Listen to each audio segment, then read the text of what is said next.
This is Dr. Vaishali and I'm reading from the book Substance of Homeopathy, book written by Dr. Rajan Shankaran. Chapter number 16, Classification of Remedies According to Miasm.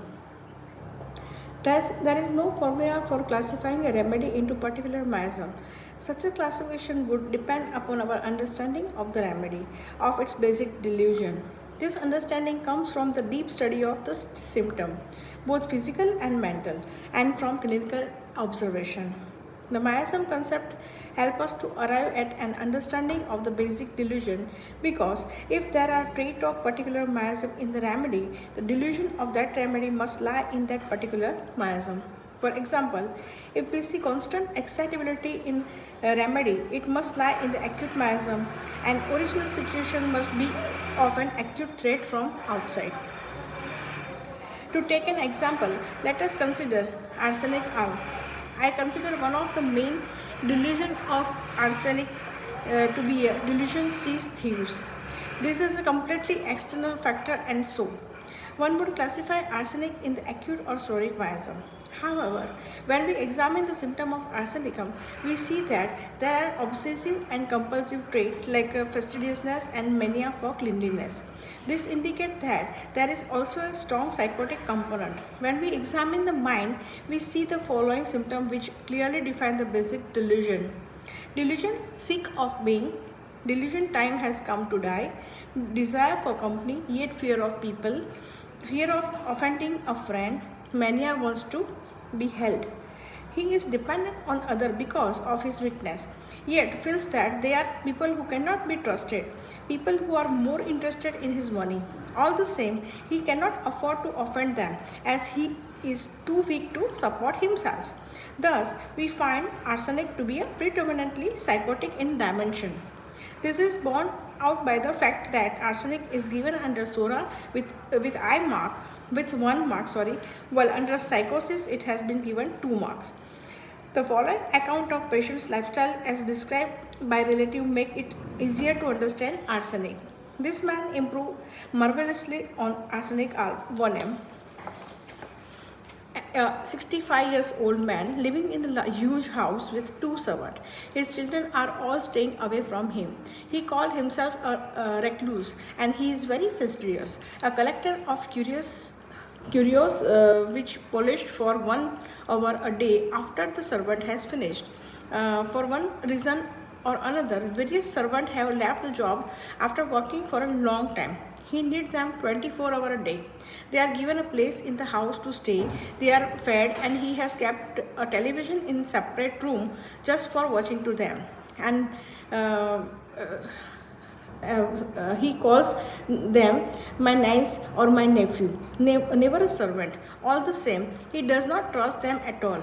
Before leaving the house, he locks up his room. Even if he is going out of the half an hour, it is very evident to those who know him well that he goes out of his way to please the servant so that they will not rob him.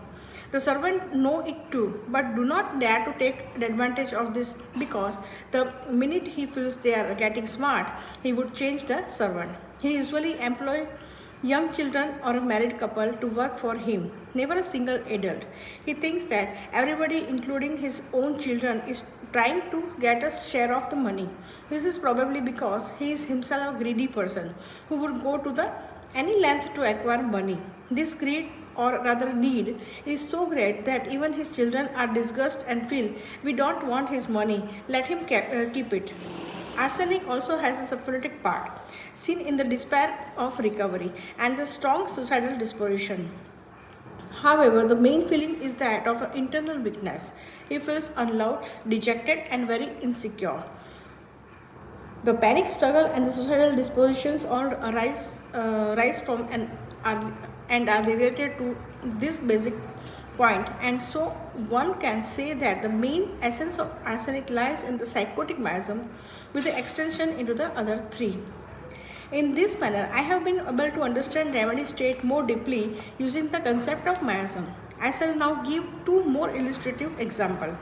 I had believed earlier that the situation of argentum nitricum arose from being trapped in a situation alone and trying desperately to find a way out. In the case of argentum nitricum would be soric remedy.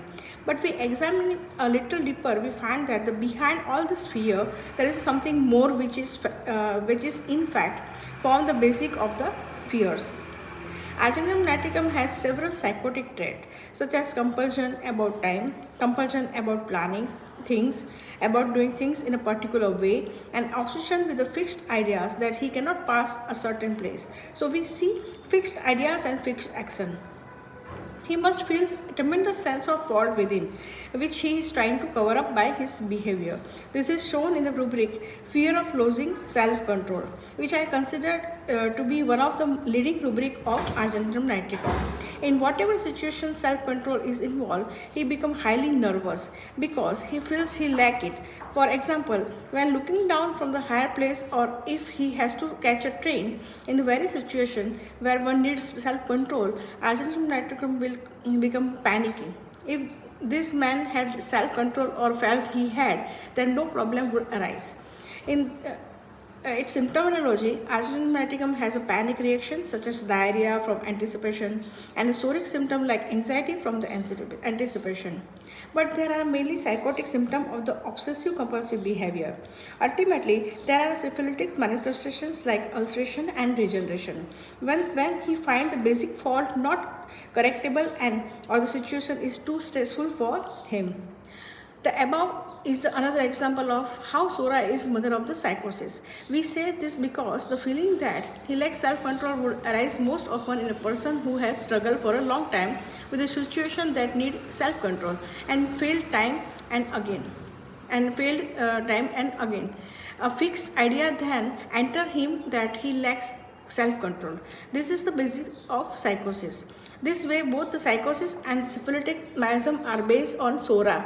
At a point, it is possible even to predict which soric remedy would be the counterpart of which psychotic remedy. For example, lycopodium is likely to be a soric counterpart of argentum nitricum. It is involved in the struggle which is concerned with the self-control, high places and success. This correspondence is seen in the following rubric.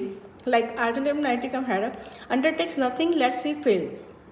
Its counterpart is lycopodium, is fear of not being able to reach his destination and fear of undertaking anything. Anacardium comes from the situation where he is a dependent son of the dictatorial parent.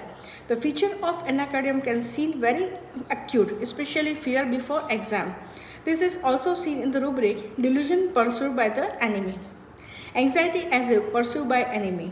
The soric element is not seen prominently. However, the main focus is on both the psychotic and the syphilitic. Thus, anacardium falls in the psychosyphilitic, cancel miasm. There are one of few remedies that belongs almost solely to the one miasm. This can be considered archetype of the miasm. Like acute is aconite, Sora is sorinum, psychosis is madurum, syphilis is cephalinum. A study of this remedy with their delusion and response help in perceiving the central feature of this respective miasm.